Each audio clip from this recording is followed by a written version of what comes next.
చెప్పింది జరిగింది, జరగబోయేది తెలుసుంది. కాదు మనం జీవితంలో ఇప్పుడు ఏదైనా మాట్లాడుకున్నా, ఏదైనా మనం కాన్వర్సేషన్ చేసినా, ఏదైనా అది అవుతుంది. అలాంటిది సినిమాలో జరగడం డేజావులాగా ఉంటుంది అది.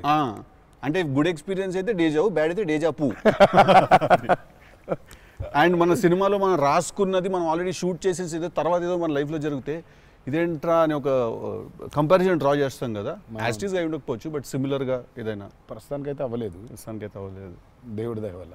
నీకైందా టిల్లు కృష్ణ టిల్లుడు గారు మనోడికి అవుతాయి ఇట్లాంటి అన్ని ఐటమ్ పనులు అన్నీ కదా. అదేలా నా పిలిచి మరీ ఇజ్జత్ తీయండి. నేనే మరి అన్నా నా విశ్వాసం. నేను ఎంత చాలా క్రియేటివ్ క్వశ్చన్స్ అడుగుతుంటే వెళ్తే అలా బాడీ దొరకటాలు లేదు సార్, లేదు సార్. పాతి పెట్టడాలు లేదు సార్, లేదు.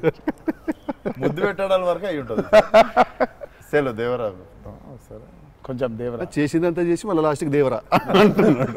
27 సెప్టెంబర్ రిలీజ్. ఇంకేముందన్న చెప్పండి. బాగా కష్టపడిన సీక్వెన్స్ ఏది? మీరు బాగా ఇరిటేట్ అయిపోయి కోపం కష్టం కాదు కానీ ఇరిటేట్. షూటింగ్ నేను రాను ఇంకా నేను అదే చెప్పబోతుంటే మధ్యలో ఆపిండు.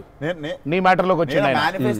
ఆ మేనిఫెస్టేషన్ నువ్వు వచ్చినావు, మళ్ళీ ఆయన అక్కడి నుంచి ఎక్కడ డ్రై లైఫ్, నువ్వు డ్రై లైఫ్ లో వెళ్తుంది ఇక్కడ మొత్తం. అది అట్లా కాదు. కరెక్ట్. ఎక్కడ ఉన్నాం?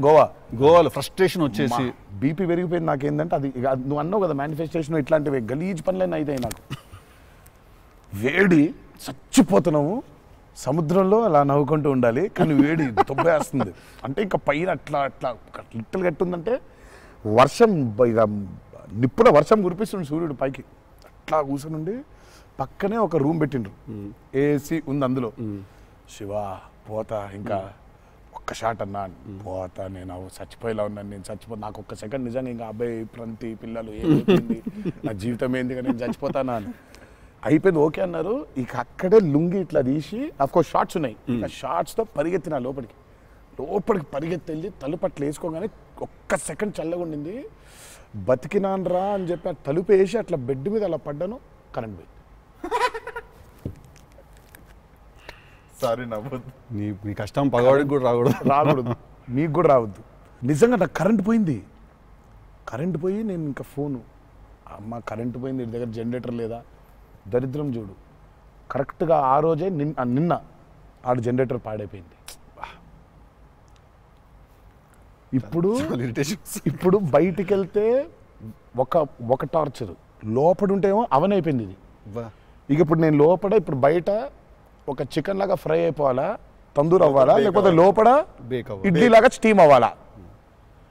ఈ మీమాంసలో సౌత్ ఇండియన్ ఇంకా ఏంటో ఇంకా ఇది ఇంకా అసలు నా వల్ల బనీని చింపేద్దాం అనుకున్నా.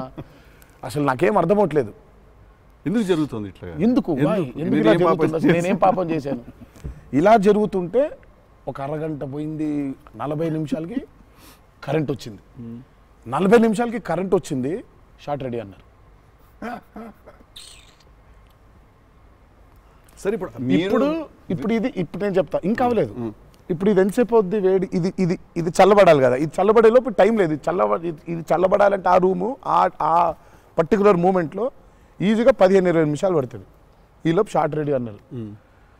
సరే షార్ట్ రెడీ కదా అని చెప్పి మూసిన కర్టన్ ఇట్లా తెరిచిన, షార్ట్ రెడీ కదా శివ ఎక్కడున్నాడని చూద్దామని. ఈ కర్టన్ ఇట్లా తెరిచేసరికి ఈయన రాజు సుందర మాస్టర్ పరిగెడుతున్నారు నా రూమ్ వైపు.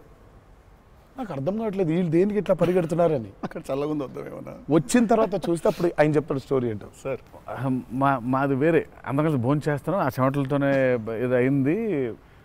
కరెంట్ లేదు, బయట కాలిపోతుంది. టెంట్లో కూడా బ్లాక్ క్లాత్ టెంట్లు అయ్యి తగులుతుంది. అసలు వేడి ఇటు నుంచి వస్తుంది, అలా ఉంది.